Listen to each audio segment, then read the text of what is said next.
Demonic ba ang Paris Olympics? Nitong nakaraang Olympic Games sa Paris, nagkaroon ng kontrobersiya ang opening at closing ceremonies na hindi kinatuwa ng maraming Kristiyano dahil sa paglalapastangan nito sa representasyon ng The Last Supper, kung saan makikita sa painting ang huling hapunan ng Panginoong Jesus kasama ang kanyang mga apostol na gawa ni Leonardo da Vinci. Sa Olympic ceremony, nadismaya ang marami dahil para sa kanila ay walang kinalaman ng ganitong uri ng representasyon sa Olympic Games na dapat ay nakasentro sa palarong pangmundo at hindi sa pagpupuntirya laban sa mga Kristiyano noong inirepresenta ang The Last Supper ng mga drag queens at lesbians na may kasama pang bata. Sa harap nito ay ang halos subad na lalaki na may pinturang blue na nagre-representa kay Dionysus o ang demon ng alak ayon sa sinaunang relihiyon sa Greece. Pinabulaanan naman ng Paris Olympic organizers ang intensyon nilang lapastanganin ang Kristyanismo kahit na sa post at interview sa ilan sa mga performers na kasama sa eksena mismo ang nagsabi na ito ay may kinalaman sa New Testament ng mga Kristiyano. Ayon sa interview ng BFM Soir, sinabi ng French drag queen na kilala bilang Peach na ang intensyon nila ay gayahin ang The Last Supper. Nadaang taon na rin namang ginagamit sa pop culture ito, pero ngayong mga drag queens na ang gumamit ng The Last Supper, merong problema. Para sa kanya, hindi ang paggamit ng The Last Supper ang problema ng mga tao, kung hindi ang pagtingin sa mga drag queens dahil para sa kanya wala naman daw kalaswaan o provokasyon ang eksenang ginawa nila. Ang problema daw ay nasa mga taong nag-iinterpreta nito. Kinumpirma din ni Barbara Butch na gumanap na Jesus sa gitna ng lamesa sa kanyang deleted post na oh yes, the New Gay Testament na may larawan ng The Last Supper at ng kanilang representation nito.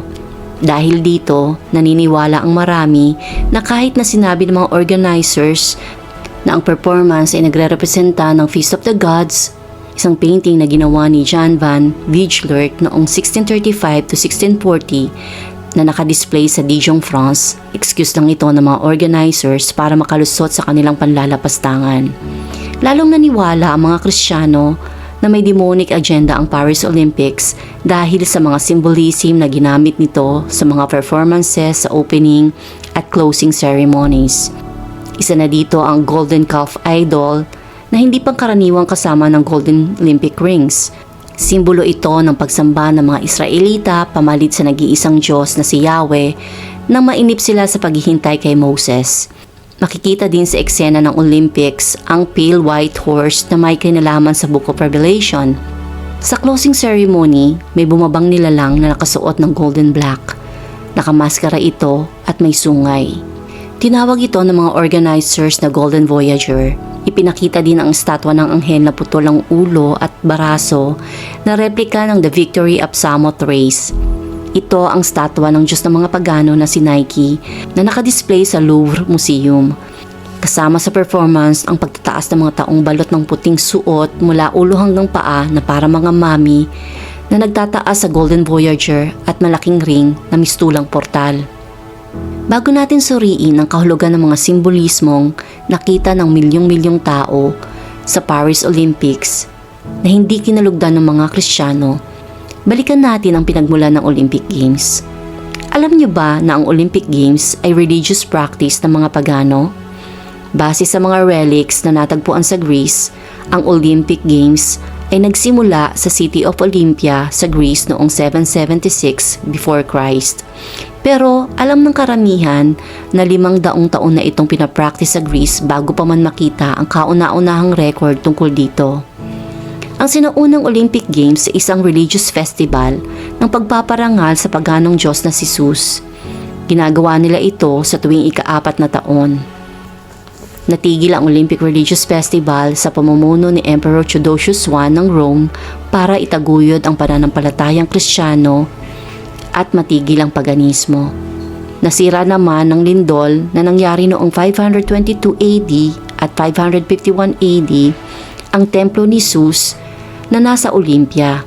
Noong 1892, isang French baron na si Pierre de Coubertin ang nagkaroon ng ideya na muling ibalik ang Olympic Games, pero sa pagkakataong ito, iba't ibang nasyon na ang magkukumpit laban sa isa't isa. Ang pagbabalik ng Olympic Games ay ginanap sa Athens at sinalihan ng 13 bansa na nagkaroon ng 280 competing athletes. Para sa kaalaman ng lahat, ang France ay dating bansang Kristiyano. Ito ay makikita sa kanilang napakaraming Christian churches at cathedrals. Sa kalaunan, unti-unting nawala ng laman ng mga simbahang ito. Ayon sa survey ng French Institute of Public Opinion, 46% na lang sa French ngayon ang nagsasabing sila ay Kristiyano at 40% naman ang nagsasabing wala silang relihiyon at ang natitirang porsyento ay nabibilang sa ibang relihiyon o hindi nagsalita kung ano ang kanilang relihiyon.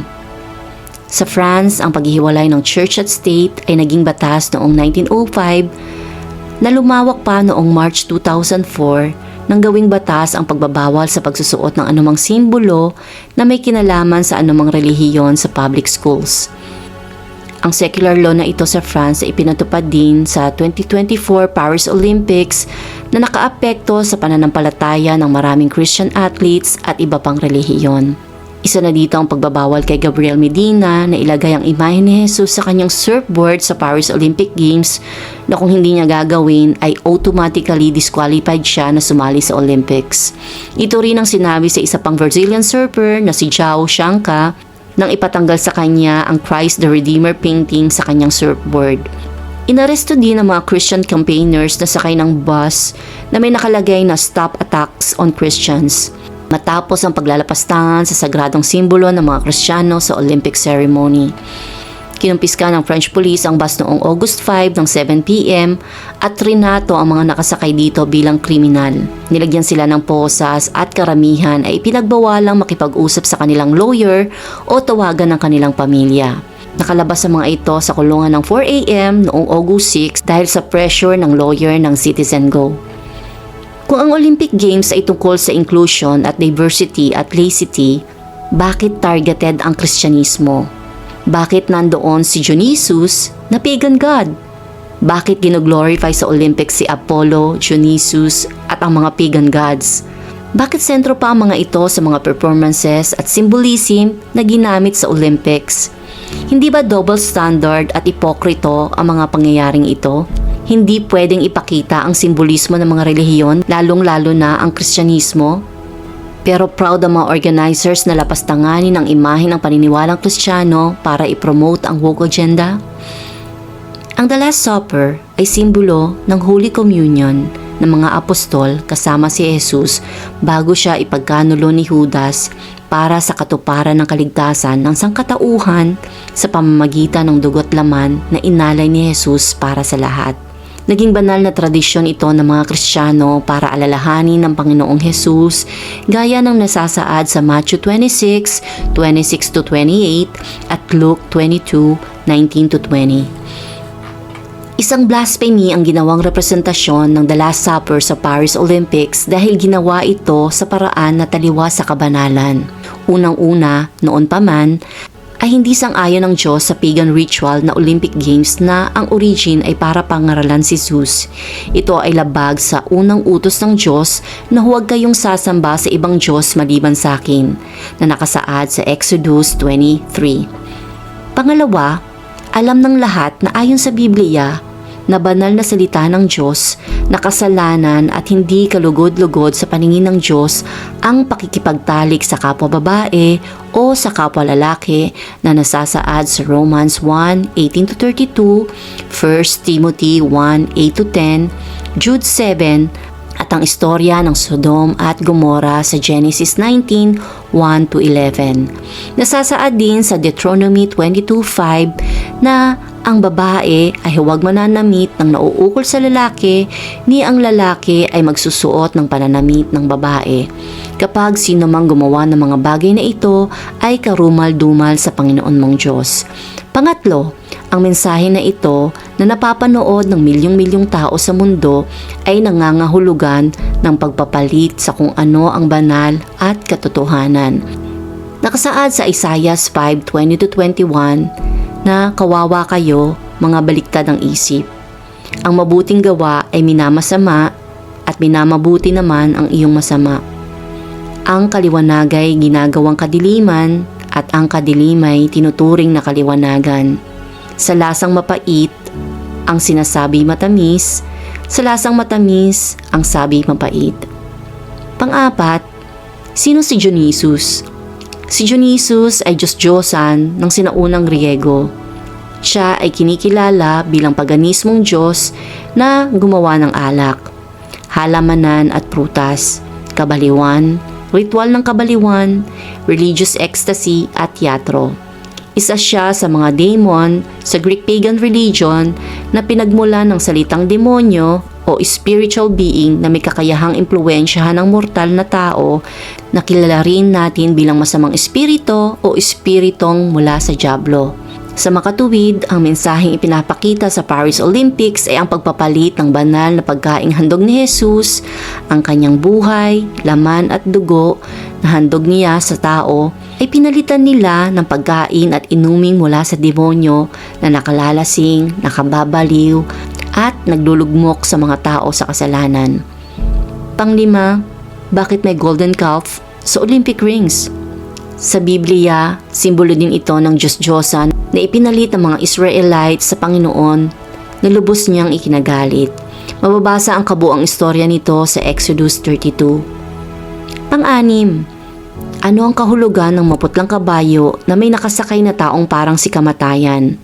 Ang imahe na ito ay tumutugma at naglalarawan sa Revelation 6-8 na nagsasabing, isang kabayong maputla ang nakita ko at ang pangalan na nakasakay dito ay kamatayan. Nakasunod sa kanya ang daigdig ng mga patay. Ibinigay sa mga ito ang kapangyarihan na bahagi ng lupa upang pumatay sa pamamagitan ng digmaan, tagutom, salot at mababangis na hayop sa lupa. Pangpito, ano ang kahulugan ng The Golden Voyager na may sungay o antena na may misteryoso at nakakatakot na dating sa mga manonood? Hindi ba para itong locust, ang insektong nasasaad sa Revelation 9:1-3? Ayon dito, then the fifth angel blew his trumpet.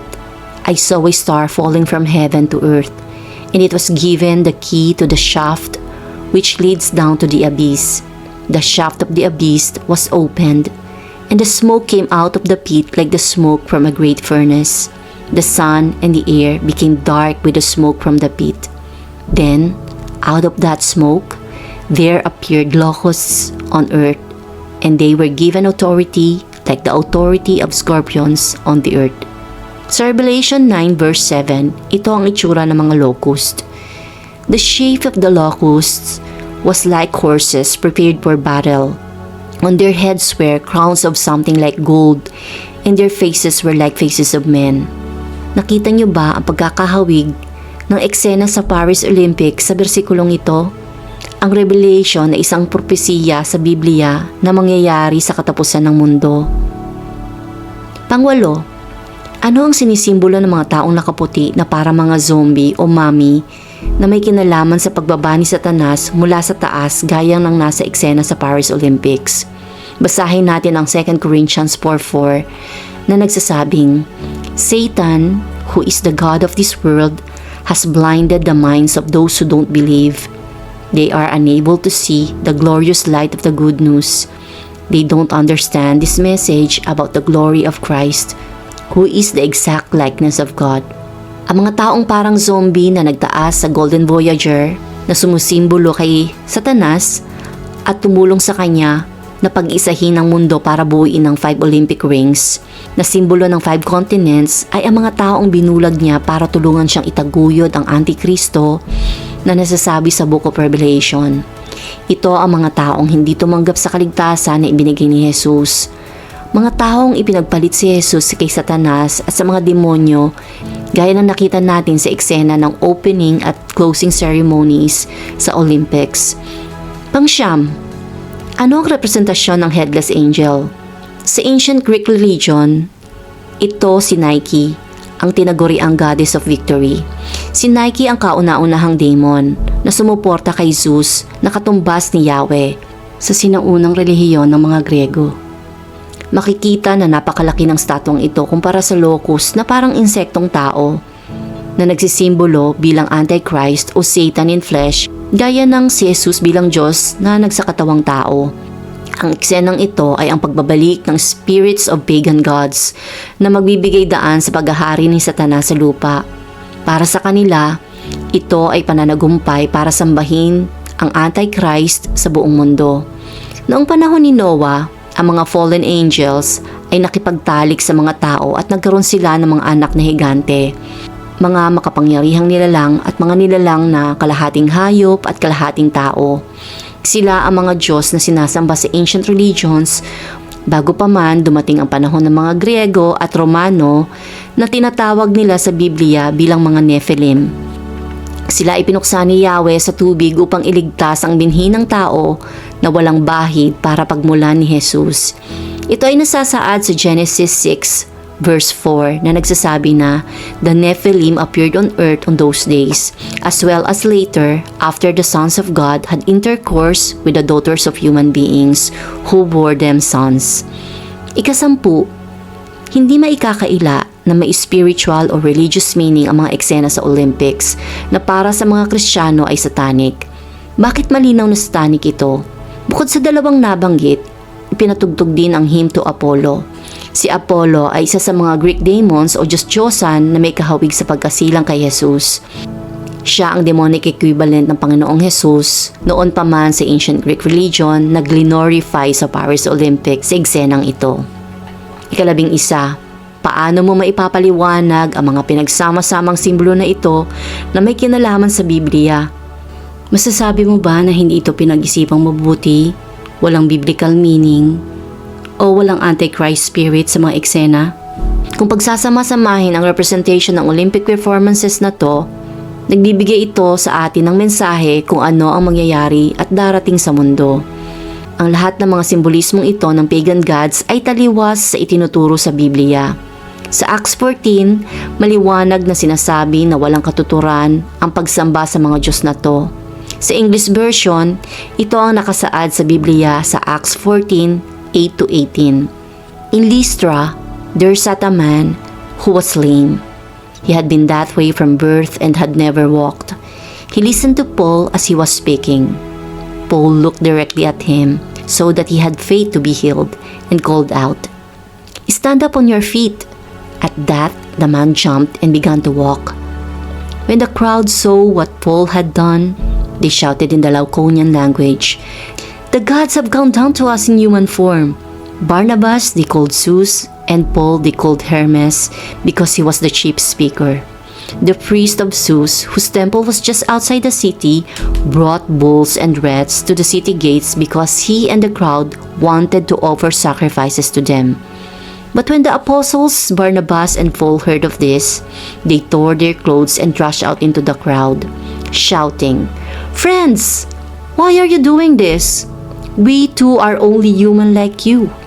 We are bringing you good news, telling you to turn from these worthless things to the living God, who made the heavens and the earth and the sea and everything in them. In the past, He let all nations go their own way. Yet, He has not let Himself without testimony. He has shown kindness by giving you rain from heaven and crops in their seasons. He provides you with plenty of food and fills your heart with joy."